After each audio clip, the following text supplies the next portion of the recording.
some parents in the 1980s, Dee Snider of Twisted Sister was the most dangerous guy on the planet. This was when metal met its first organized attack. Twisted Sister and 8 other metal bands were placed on a list called the Filthy 15 because their music was deemed offensive by the Parents Music Resource Center. Dee Snider was summoned to testify before the U.S. Congress to defend his music and his livelihood.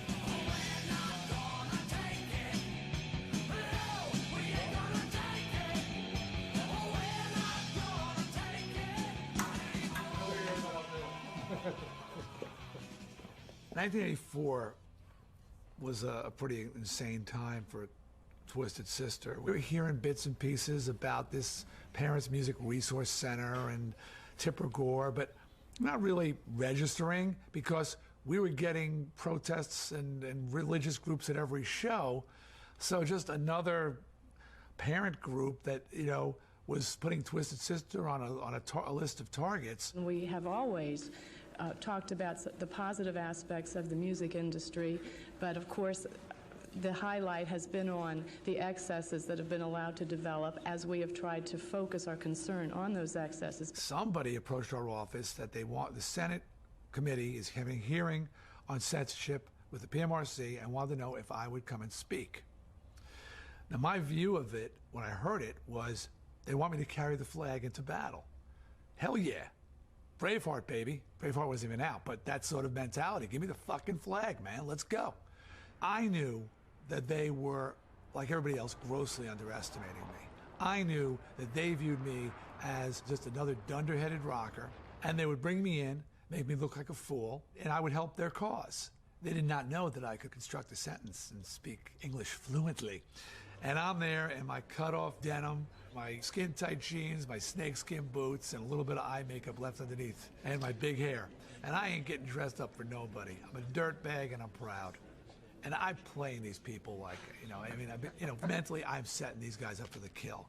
I have got my speech in my back pocket, which I have worked on for a few weeks and honed and refined till it's a frickin' nuclear weapon. Folded up like a gazillion times, like a bad kid bringing his homework to school. You know, when I open it up and I'm flattening it out on the table, really delivered, and they're going, oh man, this is a lamb being brought to the slaughter.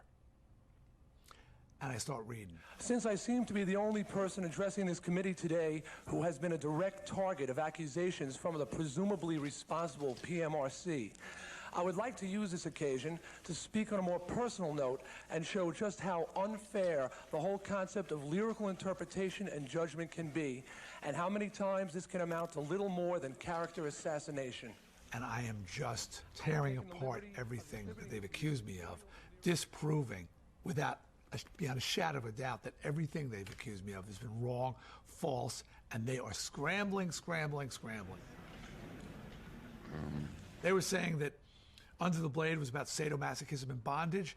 It was about my guitar player's throat operation. It's not really a wild leap of the imagination to jump to the conclusion that that's about something other than surgery or hospitals, neither of which are mentioned in the song.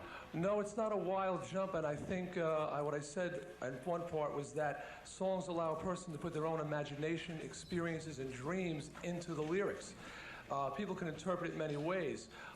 Ms. Gore was looking for sadomasochism and bondage, and she found it. Someone looking for surgical references would have found it as well. Yeah. I said, you know, I can't help that Tipper Gore's got a dirty mind, and Al Gore just, oh my God, you know, he really jumped over the table. They were saying, we're not going to take it, it should be on the Filthy 15 for violence, and it was no more violent than the Declaration of Independence. The PMRC rated songs according to violence, the occult, sex, drugs, and alcohol. And although Dee Snider talked about throat operations and standing up for your rights, most metal songs deal with much more provocative themes. Themes like hedonism, religion, death, and sexuality.